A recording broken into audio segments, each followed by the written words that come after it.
There's really nothing going on up here. With anything in the military, training is going to be like, well, it's going to be hard as hell. That's just a fact. People that quit, the people that weren't able to go through it, none of them, it wasn't because they weren't physically strong enough. It was because they weren't mentally strong enough. I do a lot of things in my life to just prove people wrong.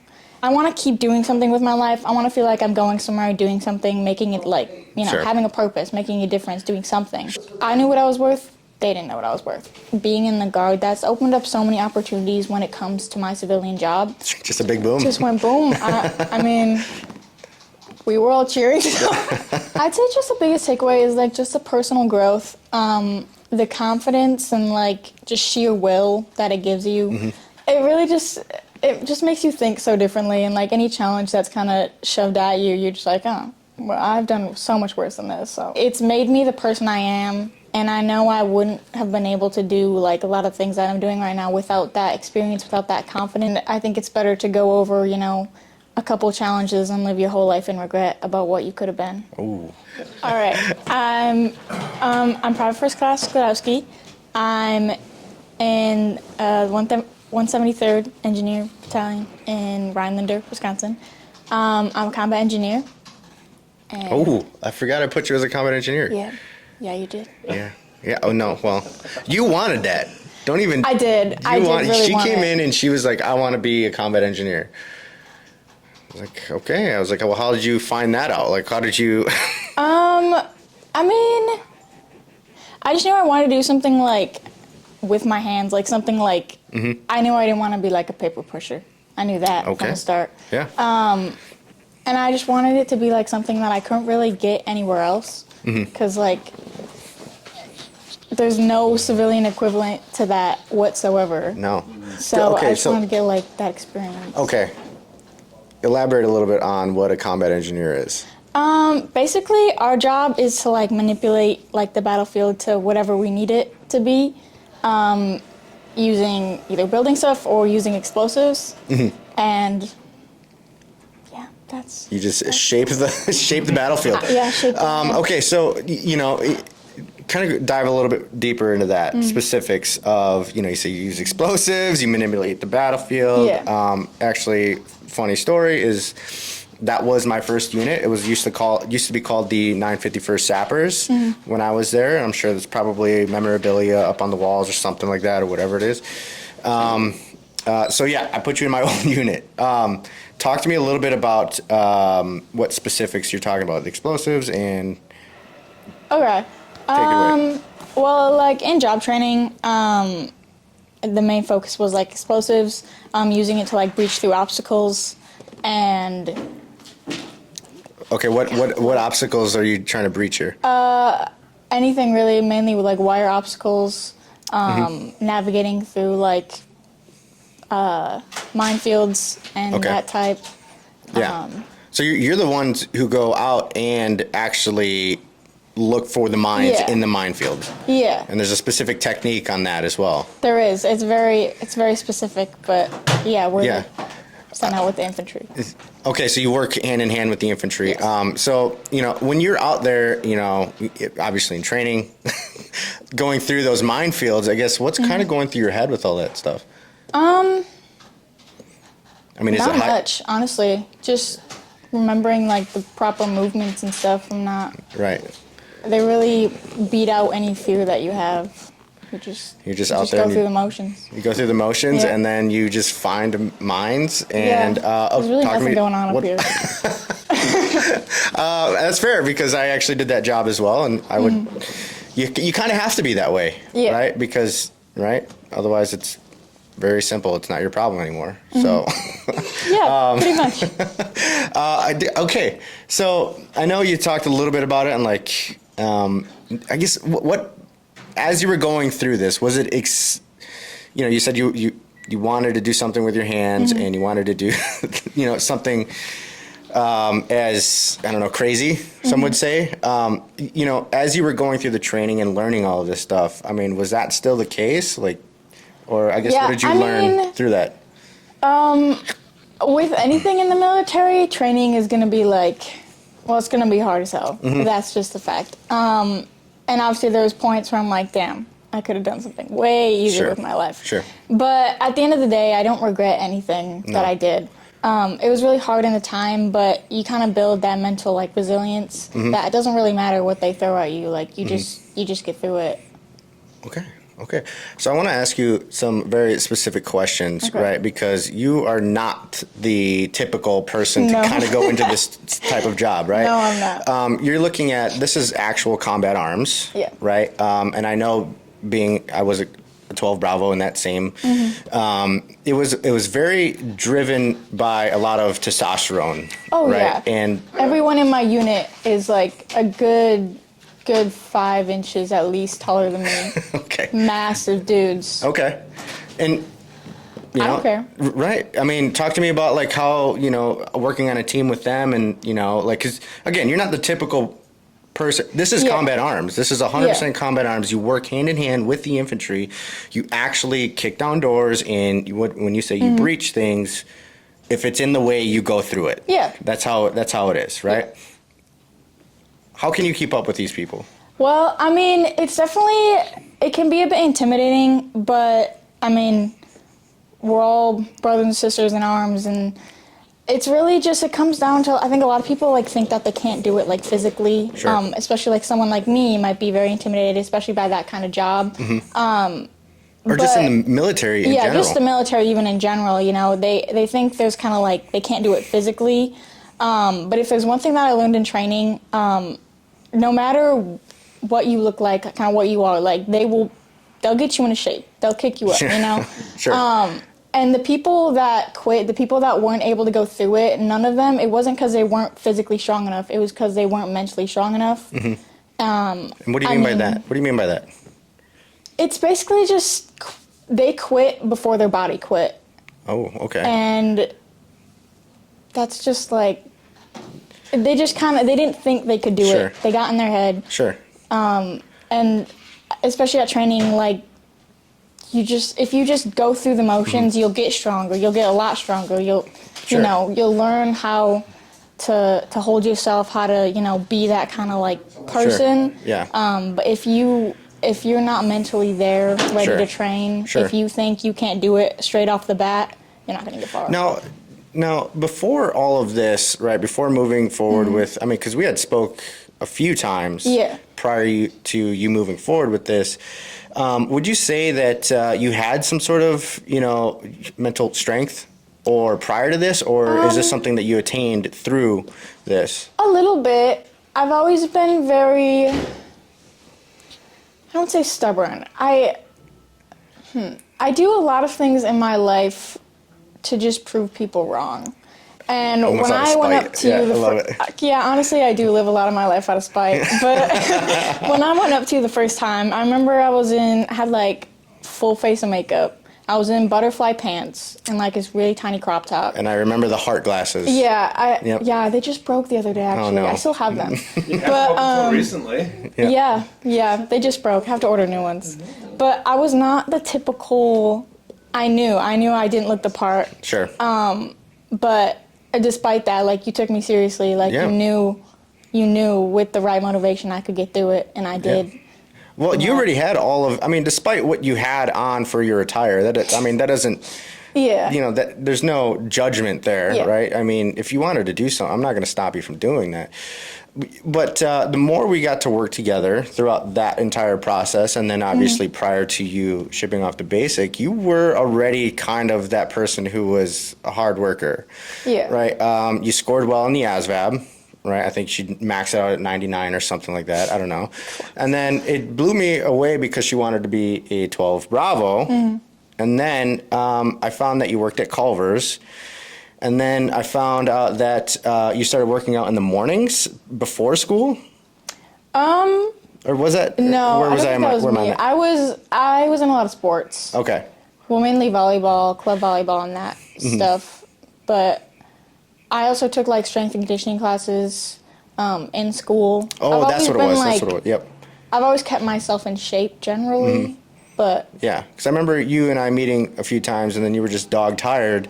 yeah. Because I needed a couple signatures or whatever, and then I was like, what's going on? Like, and I found that you were in high school, so that's that part of the day, and then you were going and working. Were you a manager back then at Culver's? At the end of my like high school As a career, I was already a 17-year-old, manager. 18-year-old. How old were you? When I first started talking to you, I was 16. Yeah. And then, joined when I was 17, and I was pulling, even before I got out of high school, I was pulling 40-hour weeks Yes. along with sports. So you were was already busy. accustomed to work ethic. Yeah. I've always been I hate just sitting around doing Sure. nothing. I hate it more than anything. Sure. So, Wait, hold on. Talk to me about that now. What makes it feel that? What makes you feel that way? I'm the kind of person that, like, if I'm not up out of bed by, like, noon, I feel like I'm just rotting. Noon? Like, alive. Okay. I mean, okay, give or take, because I go to bed around 2 in the morning. Oh, so okay. my sleep schedule's a bit off, but I just don't. I want to keep doing something with my life. I want to feel like I'm going somewhere, doing something, making it like, Sure. having a purpose, making a difference, doing something. Sure. Whether it's work, sports, school, the guard, anything. Mm-hmm. Like, I just want to be doing something. Like, And this allows. So what are you doing on the like the other 28 days out of the month as a civilian, as a real person? right now, I just quit my job, actually. Okay. Because At I knew Culver's. I knew what I was worth. They didn't know what I was worth. Gotcha. So, Okay. All right. All right. But I got a new job at Raising Cane's Okay. as a manager as well. Okay. Should be a lot more fast-paced. Hopefully get more hours. Sure. So, And then you don't have any That's desire to it. kind of go to school or tell me a little bit about that. yeah, it's funny because I was raised in like a household where it was very like, you go to high school, you go to college, you get an office job, you do all this, blah, blah, I blah. gotcha. I've definitely strayed from that very, very far. I don't really have an interest of going to school. It's Sure. never really, despite the fact that like I can test really well, and like I know I'm smart, I just don't really, I don't know, I don't really feel the need to go to school. Sure. Especially like to work the jobs that I want to, Sure. keep working. Yeah. So no, hey, that's not a problem. Like that is, that's everyone's Yeah. prerogative. Like however you want to move forward in life. I mean, it's just seriously, it's just one, timeline. We don't Yeah. go backwards. The idea would be, let me ask it this way: what are your kind of aspirations? I mean, as far as to what specifically I'm doing, I don't really care. Sure. As long as I'm working, like, I'm actually doing something. I like working with people. I really like managing. And, I mean, whatever kind of, like, area that takes me, I'm okay with. But I've learned, especially with being in the Guard, that's opened up so many opportunities when it comes to my civilian job. Sure. Because they see that on there and they're like, oh, we know she's a hard worker. On your resume? Yeah. You're talking? Okay. Yeah. They, like, they know I know how to work. They know I know how to Sure. be on time, So, usually. Yeah. And to be fair, in knowing you a little bit, like even if that wasn't on your resume, that Yeah. you are a hard worker as it is. Yeah, but especially, I've noticed with, a lot of my friends right now, a lot of people, change jobs, looking for new places to go.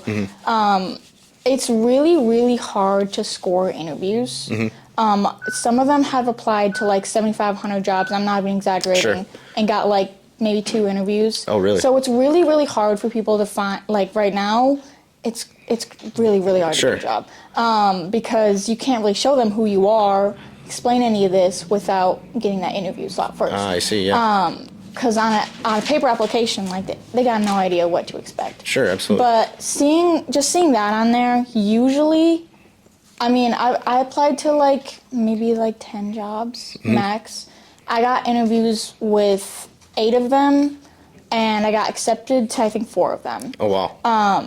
So it's like it really wasn't too much work. Like, Sure. okay, that's a weird way to say it. No, But, no, like, that's fine. it just got my foot in the door for so many things Mm-hmm. because, like, they saw that and they were like, okay, maybe, like, let's just give it a shot. Yeah. And then, once I have an interview, then I can hit them hard. Sure. Then you can, Even them seeing that and knowing that you're gonna be gone Yeah. 2 days a month or whatever. Yeah. They're like, well, we'll take the other 28 days because we know she's gonna be great. Yeah, 100%. I mean, they can't really legally no, they, hire no. against that, but like almost every single place I've talked to is very military friendly. Actually, with Canes, the job I accepted, my first interview with them, the guy that I was talking to was also in the military. Oh, okay. So, like, having those small connections along the way, like, we ended up just talking for, like, a long time. Kind of unrelated to the interview, but, like, Yeah. having those connections, like, really just helps a lot. And, like, him being in the military, he knew, like, what it meant. Like, that I was a good worker, I was a hard worker. Yeah. I mean, he was rooting for me even after my second interview with, the big guy. Sure. He texted me and he was like, like, I really hope this went well for you. Like, how'd it go? Sure. He was rooting for me the whole time. And, having that kind of like, you just have connections all Yeah, over the the connection. place that you Yeah. don't even know about. Yeah. It gives you like a common ground. Yeah, very, Yes, very it common does. ground. Because people in the military, we all know exactly what we went Yeah. through. And that kind of definitely has that connection with, Yeah, there's like that mutual respect. yeah. All right. Well, I guess, if in summary, you kind of just feel like you want to move forward with something, you don't really mind what it is. So as long as you feel like you're making progress towards, or, at least feeling like you're part of a team, right? Would that be fair to say? Yeah, Okay. I think so. Another problem like with my old job is there was no room for me to keep going forward. Sure. With this, Very stagnant. I can move up as I want. Okay. But Yeah. I want to keep working towards something. Okay. Cool. How long did you say you've been in? Almost 2 years now. Almost 2 years. E4, E3, E3. E3, about to be E4 About to when I hit E4. the 2-year mark. How the hell? Yeah, Quinn is E4 already, and he got in after you, I think. Yeah, he probably did. Stripes for buddies? Yeah. Yeah. That can get you up to Yeah, E4 Recky now. came in.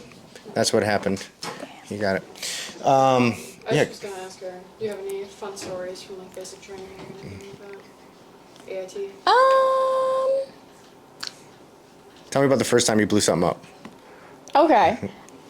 First ring main, first everything. Actually, the first thing that we did was APOBs. They're like the backpack bombs, as we call them. But That's new to me. really, Yeah, we didn't, because the ones that we have are like from like the Cold War or something. Like, Okay, yeah. they're so old. Sure. But it's basically, it's kind of this like suitcase dealio. Sure. You open it and like, we start going through like the motions and everything with like these dummy ones, and then they're like, all right, which can do the real ones? And generally these are the ones that they do on like the second to last day of like heavy demo week. Oh, that's like, kind of like a satchel. Yeah, kind of. Yeah, okay, now I know what you're talking about. Yeah. So, duh.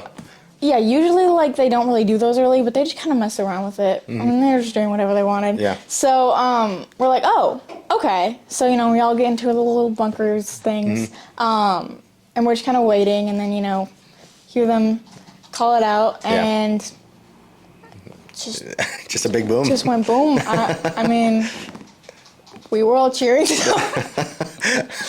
Awesome. Did you guys do anything cool? Like, I mean, all of that stuff's cool, but like, so back, it was 100 years ago for me.